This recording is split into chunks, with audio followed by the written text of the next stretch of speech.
चला, हे जरा उलगडून पाहूया. आजच्या या सखोल चर्चेत सर्वांचं स्वागत आहे. नमस्कार. अम, आपल्यासारख्या जिज्ञासू श्रोत्यांसाठी जे नेहमी काहीतरी नवीन शिकण्याच्या शोधात असतात ना, त्यांच्यासाठी आजचा विषय अत्यंत खास आहे. अगदी. आणि खूप रेलेव्हंट सुद्धा. हो, कारण आज आपल्याकडे माहितीचा आणि ज्ञानाचा एक असा स्रोत आहे, जो तसा पाहिला तर म्हणजे शेकडो वर्ष जुना आहे. आपण समर्थ रामदास स्वामींच्या दासबोध या ग्रंथातील काही अत्यंत महत्त्वाच्या उतार्यांवर चर्चा करणार आहोत. बरोबर. आपला आजचा फोकस आहे आदर्श गृहस्थ कसा असावा.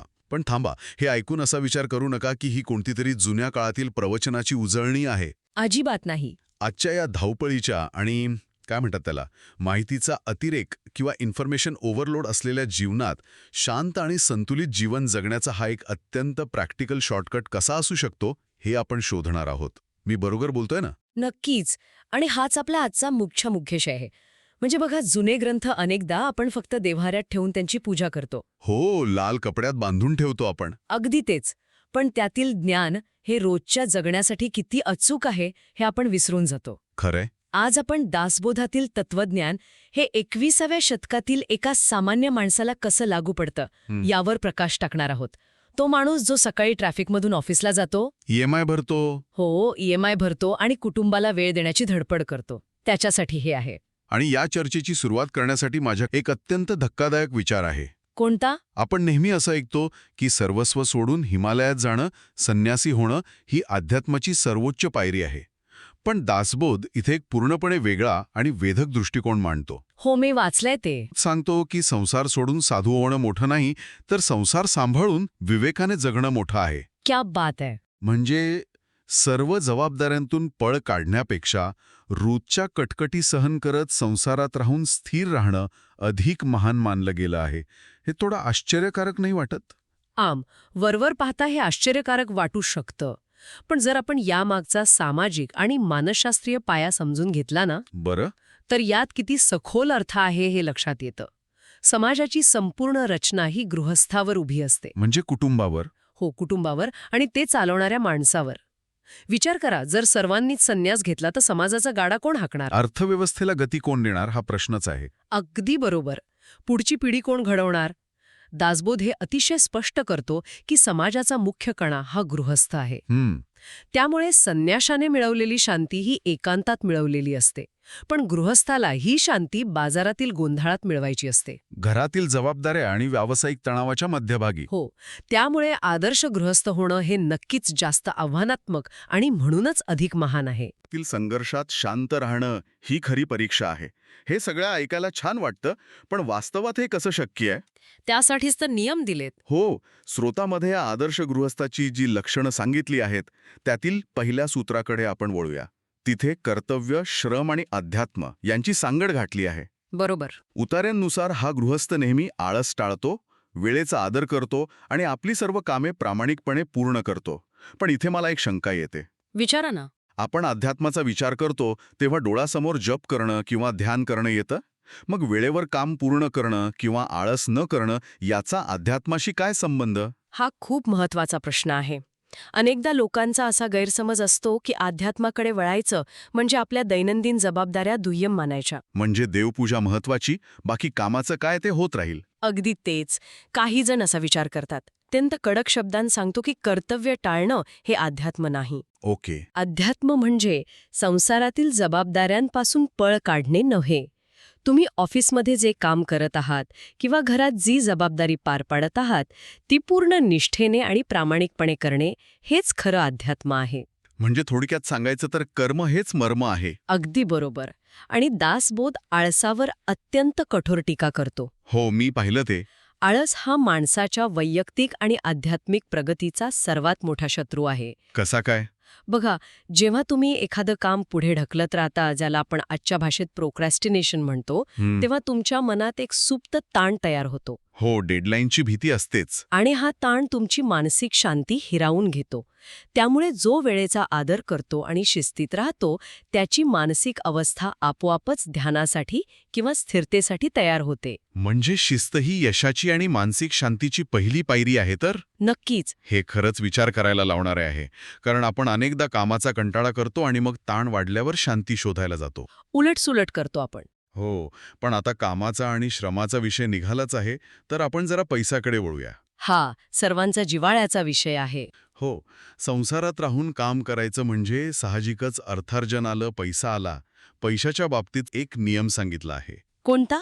पैसा कमवा, पण पैशाचा गुलाम होऊ नका. प्रामाणिक कमाई करा आणि दिखावा व कर्ज टाळा. आता इथे मला तुम्हाला थांबवावंसं वाटतं. नक्कीच. काय शंका आहे तुमची? आजच्या काळात कर्ज टाळा हा नियम कसा काय लागू होऊ शकतो? आज जर आपल्याला घर घ्यायचं असेल, गाडी घ्यायची असेल किंवा मुलांचं उच्च शिक्षण करायचं असेल, तर लाखो रुपये लागतात. सर्वसामान्य माणसाला लोन घेतल्याशिवाय पर्यायच नसतो.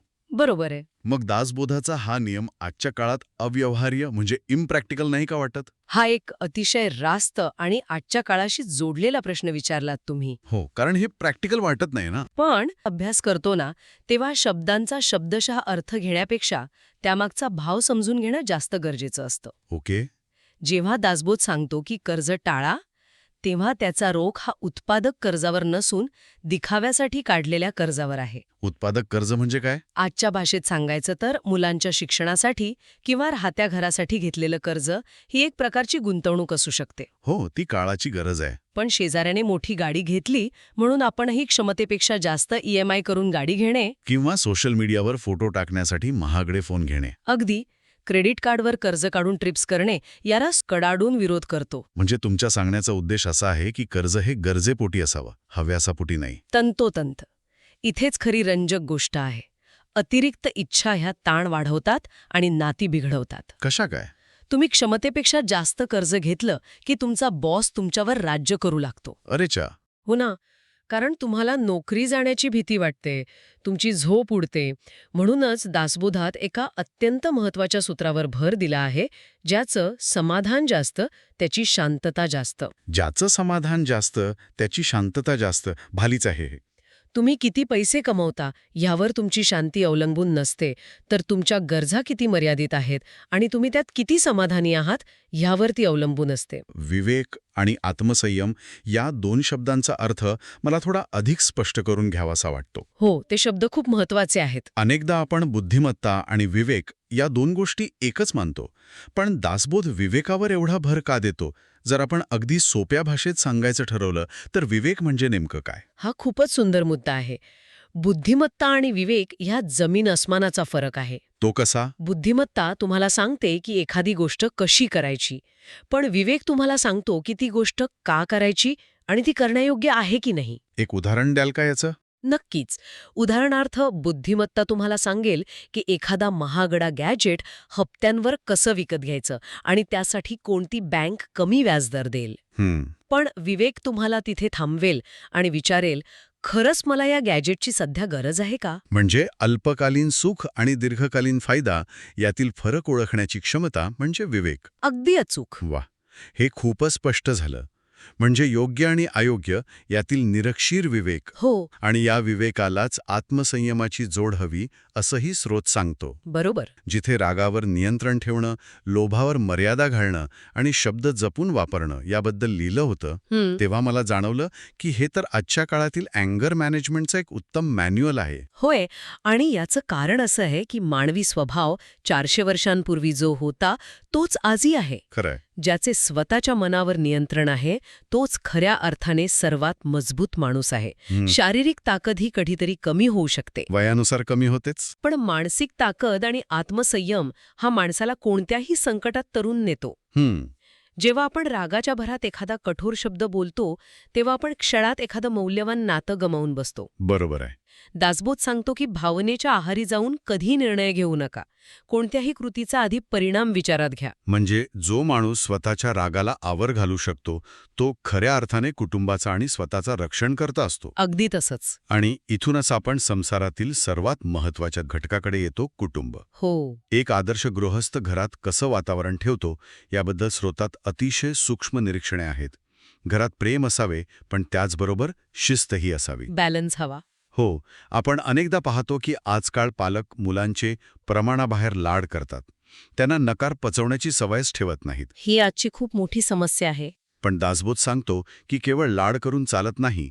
मुलांवर प्रामाणिकपणा, नम्रता आणि मेहनतीचे योग्य संस्कार करणे हे गृहस्थाचे प्रमुख कर्तव्य आहे. कुटुंबातील या संस्कारांच्या बाबतीत आणखी एक गोष्ट दासबोध प्रकर्षाने मांडतो. कोणती? आणि ती म्हणजे संगती किंवा चांगली सोबत. हां, घर किती चांगलं असलं तरी जर संगती वाईट असेल ना, तर विचार बिघडायला वेळ लागत नाही. बरोबर.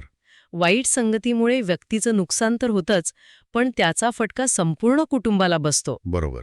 म्हणून चांगल्या लोकांच्या संगतीत राहणं आवश्यक आहे. पण आजच्या काळात जेव्हा आपण संगती म्हणतो तेव्हा ती फक्त माणसांची उरलेली नाहीये. म्हणजे तुम्हाला काय म्हणायचंय? मला असं वाटतं की आजची आपली सर्वात मोठी संगती म्हणजे आपले स्मार्टफोन्स आणि त्यावर चालणारे अल्गोरिदम्स आहेत. वाह, हे खूप छान निरीक्षण आहे. आपण सोशल मीडियावर कोणाला फॉलो करतो, कोणती माहिती दिवसभर कन्झ्युम करतो, हे देखील आपल्या घरातील वातावरणावर आणि आपल्या मानसिकतेवर परिणाम करत असावं, नाही का? हां, एक अतिशय उत्कृष्ट आणि आधुनिक दृष्टिकोन तुम्ही मांडलात. पूर्वीच्या काळी वाईट संगती म्हणजे व्यसनी लोकांच्या सोबत राहणे एवढंच मर्यादित होतं. हो, जुगाराची सवय वगैरे. पण आज आपला मेंटल डाएट काय आहे हे महत्वाचं आहे. Mental diet. हो, जर तुम्ही सतत नकारात्मक बातम्या, दुसऱ्यांचा द्वेष करणारी माहिती किंवा सतत इतरांच्या भपकेबाज आयुष्याचे फोटो पाहत असाल, तर तीच आपली संगती बनते. अगदी बरोबर, तीच तुमची संगती बनते आणि त्याचा थेट परिणाम तुमच्या संसारातील समाधानावर होतो. आपल्यात अकारण तुलना सुरू होते. हो, आणि घरातला संवाद हरवतो. म्हणूनच आजच्या काळात डिजिटल आत्मसंयम आणि डिजिटल विवेक बाळगणं हा आदर्श गृहस्थाचा एक मोठा गुण मानावा लागेल. अगदी सहमत आहे. या सगळ्या प्रक्रियेत अहंकार हा सगळ्यात मोठा शत्रू ठरू शकतो. हो ना? दासबोधात नम्रतेवर विशेष भर दिला आहे. मी कमवतो, माझ्यामुळे हे घर चालतं, हा अहंकार अनेक घरांमध्ये कलहाचं कारण बनतो. खरंय. स्वतःला खूप मोठे न समजता इतरांचा, मग तो आपला जोडीदार असो, घरातील वृद्ध व्यक्ती असोत किंवा मुलं असोत, त्यांचा आदर केल्याने घरात कशी शांतता येते अतिशय सुंदर रीतीने स्पष्ट केले आहे. अहंकाररहित जीवन हे सुखी संसाराचे गमक आहे. हो, आणि याच अहंकाररहित गृहस्थाची खरी ओळख कधी पटते माहितीये? कधी? जेव्हा तो खऱ्या संकटांना सामोरा जातो. अगदी बरोबर. बघा, दासबोध कधीही अवास्तव किंवा स्वप्नाळू चित्र उभे करत नाही. म्हणजे सगळं गोडगोड असेल असं सांगत नाही. अजिबात नाही. जीवनात नेहमीच सगळं सुरळीत असेल असं नाही. आर्थिक अडचणी येणार, आरोग्याच्या समस्या उभ्या राहणार, व्यवसायात नुकसान होणार. मग अशावेळी आदर्श गृहस्थ काय करतो? तो घाबरून पळून जात नाही किंवा इतरांवर खापर फुडत नाही. तो धैर्य ठेवतो. म्हणजे त्याची ती स्थिरता कुटुंबासाठी एका अँकरसारखी काम करते. अगदीच तसंच. वादळात जसं जहाजाचं नांगर जहाजाला स्थिर ठेवतं, तसं संकटाच्या वेळी गृहस्थाचा शांत आणि विचारी दृष्टिकोन संपूर्ण कुटुंबाला भक्कम आधार देतो. जर घरातील प्रमुख व्यक्तीच संकटात पॅनिक झाली तर संपूर्ण घर कोलमडतं. बरोबर आहे. पण जो विवेकाने जगतो तो संकटात खचून न जाता शांतपणे उपाय शोधतो. संकटात स्थिर राहण्याची वृत्ती हीच त्याची आणि त्याच्या कुटुंबाची खरी ताकद असते. हे खरंच खूप प्रेरणादायी आहे. पण मला स्रोतातील अजून एका पैलूकडे लक्ष वेधायचं आहे, जो अनेकदा संसाराच्या व्यापात दुर्लक्षित राहतो. कोणता पैलू? तो म्हणजे व्यापक दृष्टिकोन.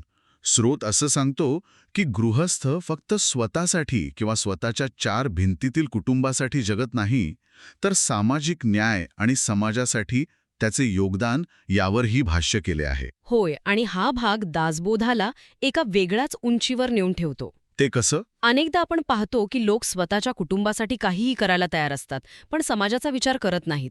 हो, माझा फ्लॅट स्वच्छ असावा, पण कचरा रस्त्यावर टाकला तरी चालेल अशी वृत्ती. अगदी. पण दासबोधानुसार आदर्श गृहस्थ घरात आणि समाजात पक्षपात करत नाही, ज्याला आपण न्यायप्रियता म्हणतो. ओके. तो घरातल्या मुलांमध्ये किंवा नातेवाईकांमध्ये भेदभाव करत नाही आणि समाजातही योग्य गोष्टींचेच समर्थन करतो. लोकांचा अशा न्यायप्रिय व्यक्तीवर नेहमीच विश्वास असतो. म्हणजे फक्त स्वतःचं घर भरण्यापेक्षा समाजाप्रती असलेलं ऋण फेडणं? बरोबर. गरजू लोकांना मदत करणे, आपल्या ज्ञानाचा, संपत्तीचा किंवा वेळेचा काही भाग समाजासाठी निस्वार्थपणे देणे हीच खरी धर्मसेवा मानली गेली आहे. बारीच. जेव्हा एखादा गृहस्थ या व्यापक दृष्टिकोनातून जगतो तेव्हा केवळ त्याचे कुटुंबच नाही तर त्याच्या आजूबाजूचा समाज आणि पर्यायाने राष्ट्र मजबूत होते. तो समाजासाठी एक रोल मॉडेल बनतो. या संपूर्ण चर्चेतून मला एक गोष्ट प्रकर्षाने जाणवते, ती म्हणजे दासबोधाने मांडलेला गृहस्थ हा एक अत्यंत प्रॅक्टिकल आणि त्याचबरोबर उच्च आध्यात्मिक मूल्य असणारा माणूस आहे. हो, पूर्णपणे बॅलन्स्ड. तर या सखोल चर्चेच्या आपण अंतिम टप्प्यात आलो आहोत. जर आपण आतापर्यंतच्या चर्चेचा सार काढला तर आपल्याला काय मिळतं? आदर्श गृहस्थ हा केवळ पैसे कमवणारा मशीन नाही. तो कर्तव्यनिष्ठ आहे. तो वेळेचा आदर करतो. तो विवेकी आहे, ज्याला काय योग्य आणि काय अयोग्य याची जाण आहे. आणि तो आत्मसंयमी आहे. हो, ज्याचे रागावर आणि इच्छांवर नियंत्रण आहे. तो प्रामाणिक, नम्र आणि समाजाभिमुख आहे. काम, पैसा आणि कुटुंब अत्यंत शिताफीने सांभाळून तो अध्यात्माशी जोडलेला राहतो. आणि आजच्या काळातील या सर्वांची उपयुक्तता जर एका वाक्यात सांगायची झाली, विचार मनात कायम कोरून ठेवण्यासारखा आहे. कोणता? तो संसारात राहतो, पण संसार त्याच्या मनावर राज्य करत नाही. वाव. हे वाक्य पुन्हा एकदा सांगाल का? तो संसारात राहतो, पण संसार त्याच्या मनावर राज्य करत नाही. खूपच खोल अर्थ आहे याचा. हो. आजच्या या धकाधकीच्या, तणावग्रस्त आणि सतत माहितीच्या माऱ्याने भरलेल्या जीवनात आपण अनेकदा बाहेरच्या परिस्थितीमुळे आतून उद्ध्वस्त होतो. बॉसने काही म्हटलं किंवा शेअर मार्केट पडलं की आपली मनशांती हरवते. अगदी तेच. अशावेळी बाहेरचा गोंधळ आपल्या मनाच्या गाभाऱ्यात न शिरू देणं हे सूत्र खऱ्या अर्थाने मार्गदर्शक ठरते. आदर्श गृहस्थ भौतिक जगात राहतो, सर्व व्यवहार पूर्ण ताकदीने करतो, पण मनाने तो नेहमी एका अलिप्त आणि शांत पातळीवर स्थिर असतो. आपण एक नवा आणि विचार करायला लावणारा प्रश्न श्रोत्यांसाठी सोडून जात आहोत. आपण मगाशी डिजिटल संगती आणि विवेकाची चर्चा केली, तर दासबोध आपल्याला सांगतो की संसार आणि भौतिक गोष्टींनी आपल्या मनावर राज्य करू नये. बरोबर. पण आजच्या या आधुनिक डिजिटल जगात थोडं डोळसपणे पाहिलं तर एक भीतीदायक चित्र दिसतं, जिथे आपण सतत सोशल मीडिया लाईक्स, नोटिफिकेशन्स आणि नवनवीन भौतिक सुखांच्या मागे धावत आहोत. तिथे आपण खरोखरच आपल्या इच्छांवर नियंत्रण ठेवत आहोत का, हा मोठा प्रश्न आहे. हो, की आपल्या नकळत ही स्क्रीनवरचे अल्गोरिथम्स आणि हा भौतिक अट्टहास आपल्या मनावर आणि पर्यायाने आपल्या संसारावर राज्य करत आहेत. आपण तंत्रज्ञान वापरत आहोत की तंत्रज्ञान आपल्याला वापरत आहे? हाच तो प्रश्न. या प्रश्नावर नक्की विचार करा. आजची ही चर्चा आपल्याला आपल्या दैनंदिन जीवनात संतुलन आणि शांतता शोधण्यासाठी नक्कीच एक नवी दिशा देईल अशी मला खात्री आहे. मलाही खात्री आहे.